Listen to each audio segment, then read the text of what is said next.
Hello, good people of YouTube. Mountbatten here.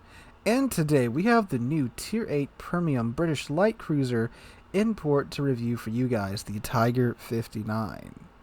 So, as always, I am not a CC nor associated with wargaming in any way, so I have to buy these ships to review.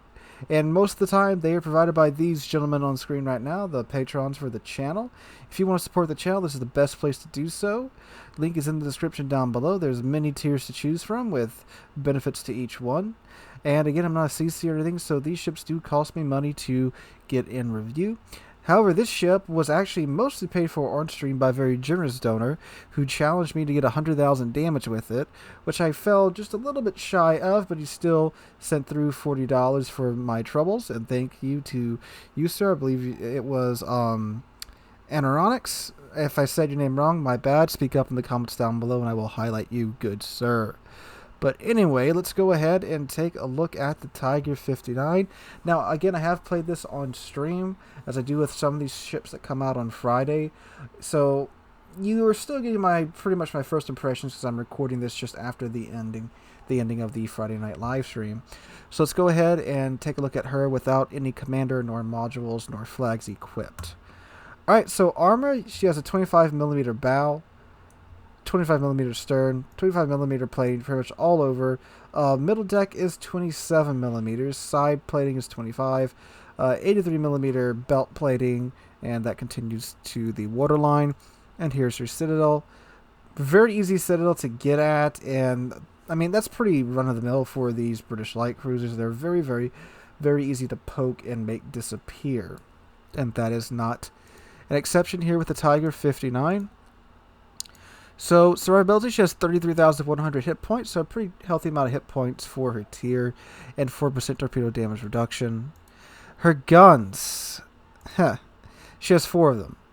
So she has 2 Minotaur turrets. They are literally the Minotaur's guns, just ripped off the Minotaur and slapped on here to the hull, and she gets 2 of them. So they have a base reload time of 3.2 seconds, 180 time of 4.7 seconds. Maximum dispersion of 70 meters though, so they are quite accurate. Her AP shell does a maximum damage of 3,200. She has a maximum range of 15.6 kilometers and a velocity of 768 meters a second. Some pretty slow shells there. And you get one in the front and one in the back. And I know the one in the back 360s, and I assume the one in the front 360s as well. No, it doesn't look like it has quite enough clearance, but I know that the one in the back for sure does 360. Now her AA, it's okay-ish. It's enough to give a tier 8 CV a headache, but it's not anything too special. She has 6 of these 76mm guns, and then the 152s are dual purpose, so you got that going for you. And they go out to, I believe, 6.9 kilometers. Nice. Alright, max speed of 30 knots, turning circle radius of 590 meters, and a rush of time of 8.9 seconds. Summit base starts at 11.3, and that is pretty nice overall, and that does continue on. Well, that trend does continue on if you build into her stealth. So I'm going to go ahead, throw my commander and modules on her, and we'll reconvene here for a comparison. I forgot to mention too, she does of course get a heal. It is a super heal, so that's really, really nice. She gets a smoke generator that is active for 106 seconds. I'm sorry, it's active for just over a minute and a half. I'm sorry. Its action time is 16 seconds. Its dispersion time is 106 seconds. So you got a pretty nice long smoke screen there. And you get a surveillance radar with a range of 9 kilometers and a duration of 33 seconds. That's pretty nice. And DFAA, and you can't swap any of these out. Alright, so might as well go with the module builder. I have that page open, huh? That makes sense. So modules, we have main armaments mod 1, engine room protection, aiming systems mod 1, because, like, the turrets already rotate in 4 seconds, so they're plenty fast enough already, in my opinion.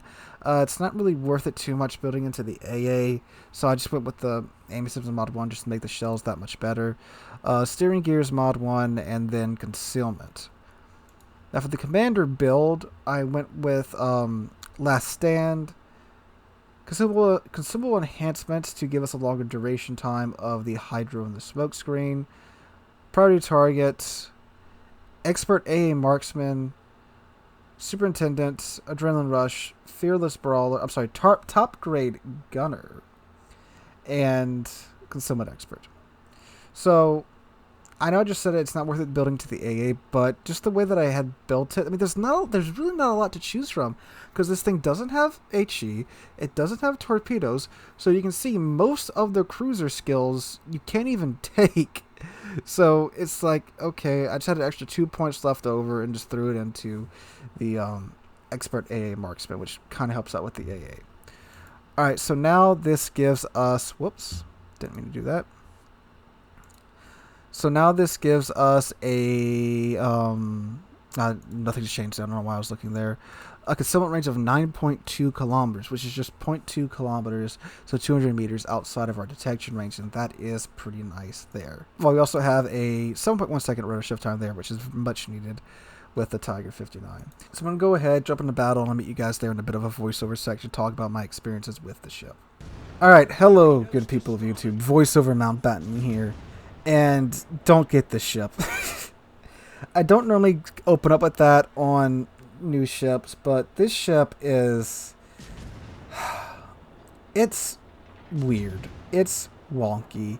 It's strange to use. It's frustrating to use. It's only really good at bullying DDs. And once there's no DDs left, that's it. Now, it does come down to how good is your aim, because these guns are very accurate.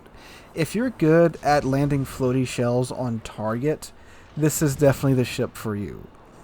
But coming from an average cruiser player perspective, the guns don't have near the DPM that they need to perform decently well.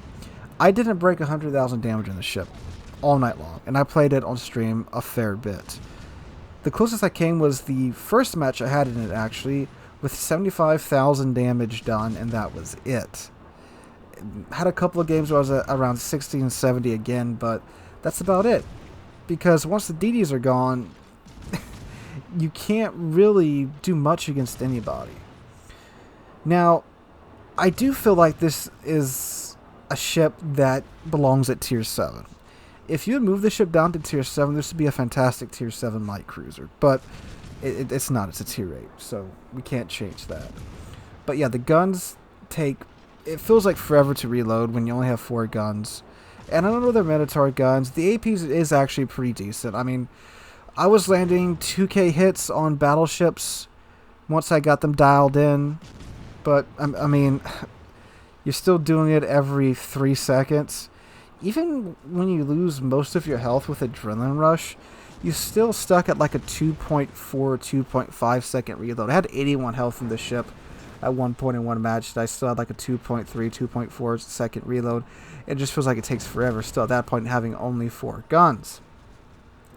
Now, just the 4 gun part, again, wouldn't be bad if there was something else to this ship. If it had torpedoes, if it had HE, if it had better range, if it had any single addition to this ship would improve it greatly. But we don't have any of that. We have a gun cruiser with only 4 guns with a 3.4 second base reload time. And that's it. And the AP too, it can bounce off of DDs. You know, with the Minotaur you don't really notice because you're just, you know, it's Minotaur. You're throwing so many shells at them. It doesn't really matter. But with the Tiger 59, each shell that misses hurts a lot. Especially with that reload time. Especially compared to some high DPM cruisers that we've been getting that exist at Tier 8 and above. This ship is just not there in my opinion. It really does belong at Tier 7. I think you can make some minimal tweaks maybe to the plating all around and then put it at Tier 7 and it'd be a pretty solid Tier 7 cruiser. But at Tier 8, it's just, it can't hang in there. From an average cruiser player's perspective, like myself, it's frustrating to use. You're shooting a lot at targets that you can't really do much to with your AP.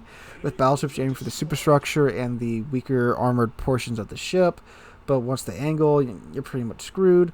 Other cruisers, it can work against those pretty well, but you're so lightly armored that once the smokescreen runs out, which the smokescreen is pretty darn good when you have the consumable module equipped. Sorry, not the consumable module, the consumable captain skill. It's only about another, I think, 20 to 30 seconds once the smokescreen dissipates until your next one's ready. So you definitely have that going for you, but you don't have any torpedoes, so you can't really punch above your weight class if you need to. You don't have the alpha damage to take down other cruisers that sneak up on you, and again, you don't have torpedoes, and you're definitely not going to chew through them. They're going to murder you before you have a chance to do that because of your RPM and your low number of guns. It's just not a very good cruiser in my opinion, and certainly not worth $40. If this ship winds up in your port via super container or via a Christmas container or something, okay, but my thing too is it's not even fun. Like, we have ships in this game that aren't fantastic, like the Graf Zeppelin, but it's still fun to play because they're kind of derpy, like the Mikasa. The Mikasa's not a good battleship, but everyone loves to go derp around in it because it's got all the secondaries and the guns at tier 2 and the armor and stuff, and it's fun to go derp around. This ship isn't even fun to do that because you can't derp around in it because you have to be focusing so much on trying to get your shells to connect that there's no fun to be had here, in my opinion. So yeah, that's what I think of the Tiger 59. It's not that great. Oh, I didn't even mention its AA. Its AA is not there at all either. It's an A rating of 67 at tier 8 on a British light cruiser is pretty bad. It was even having trouble shooting down Graf Zeppelin planes. Unless the Graf Zeppelin player flew straight through my flak, this thing wasn't shooting down that many planes. I think the most I shot down was like 15, and that's what the Graf Zeppelin continued to come after the battleship I was next to. So it was my A and his A together, so that probably is really where most of the A damage came from in this ship. But yeah, I mean, it's got promise there, like the detection range being 200 meters just above the radar range, the smoke screen and the radar. It's got that going for it, but nothing else, and it's going to take a lot of skill to get good performance out of the ship. So if you're a very, very, very, very high skilled light cruiser player, I could see this working for you. But for the average cruiser player like myself, I'd advise you guys to stay away from this thing. Go buy Prince Orient's, a lot better cruiser, definitely a lot better than the Tiger 59. Go buy a Atago. Atago's withstood the test of time. It's still a very solid cruiser, much better alternative than this thing. Mine's is leagues better than this thing. So that's my review of the Tiger 59. Pass on this one, guys. Definitely not worth the money. If you're enjoying it, good. I'm glad you are. I'm not going to crap on your day if you're saying that you're having a great time with this ship. I'm glad it's working for you, but just in my opinion, it's just not worth the money. If you enjoyed the video, make sure to drop a like, leave a comment, and subscribe to the channel. We just passed 26,000 subs. We're on our way to 30,000, and I cannot thank you guys enough for that. Hope you guys are having a wonderful weekend and having a great Memorial Day weekend, and enjoy your long weekend. And hope to catch you guys in the next one.